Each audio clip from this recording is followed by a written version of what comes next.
کیا اب کے آلے کی مرمت کی ضرورت ہے؟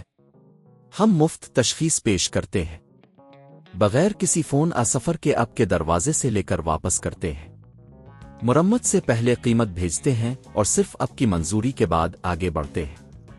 سادہ، شفاف اور پیشہ ورانہ۔ تفصیل میں لنک۔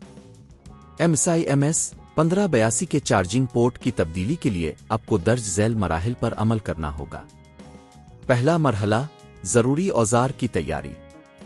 اس مرمت کے لیے آپ کو کچھ بنیادی اوزار کی ضرورت ہوگی۔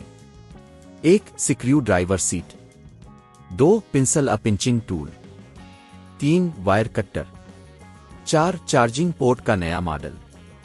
دوسرا مرحلہ، لیپ ٹاپ کی تیاری۔ لیپ ٹاپ کو بند کریں اور پاور کیبل کو نکال دیں۔ تیسرا مرحلہ، چیسس کھولنا۔ چیسس کے سکریو کو کھولیں جو کہ چارجنگ پورٹ کے قریب ہوتے ہیں۔ سکریو ڈرائیور کا استعمال کرتے ہوئے انہیں احتیاط سے نکالیں۔ چوتھا مرحلہ، پرانا چارجنگ پورٹ نکالنا۔ چیسس کھولنے کے بعد پرانا چارجنگ پورٹ دیکھیں۔ اس کے کناروں پر موجود سکریو کو کھولیں اور پورٹ کو آہستہ سے باہر نکالیں۔ پانچواں مرحلہ، نیا چارجنگ پورٹ لگانا۔ نیا چارجنگ پورٹ لائیں اور اسے صحیح جگہ پر رکھیں۔ اس کے کناروں پر موجود سکریو کو دوبارہ لگائیں تاکہ یہ محفوظ ہو جائے۔ چھٹا مرحلہ، چیسس کو دوبارہ بند کرنا۔ چیسس کے سکریو کو دوبارہ لگائیں۔ یہ یقینی بنائیں کہ ہر چیز صحیح جگہ پر ہے اور چیسس اچھی طرح بند ہو گئی ہے۔ ساتواں مرحلہ، ٹیسٹ کرنا۔ لیپ ٹاپ کو آن کریں اور چارجنگ کیبل کو لگائیں۔ اگر لیپ ٹاپ چارج ہو رہا ہے تو اپنے کامیابی سے پورٹ کی تبدیلی کی ہے۔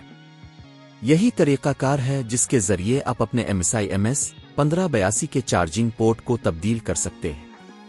اگر آپ کو یہ کام خود کرنے میں مشکل محسوس ہو تو آپ کسی ماہر سے بھی مدد لے سکتے ہیں۔ گھر پر اس مرمت کی لاگت تقریباً 5,000 سے 7,000 روپے ہو سکتی ہے، جبکہ ماہر کی خدمات لینے پر یہ قیمت بڑھ سکتی ہے۔ کیا آپ کے آلے کی مرمت کی ضرورت ہے؟ ہم مفت تشخیص پیش کرتے ہیں بغیر کسی فون سفر کے آپ کے دروازے سے لے کر واپس کرتے ہیں۔ مرمت سے پہلے قیمت بھیجتے ہیں اور صرف آپ کی منظوری کے بعد آگے بڑھتے ہیں۔ سادہ، شفاف اور پیشہ ورانہ۔ تفصیل میں لنک۔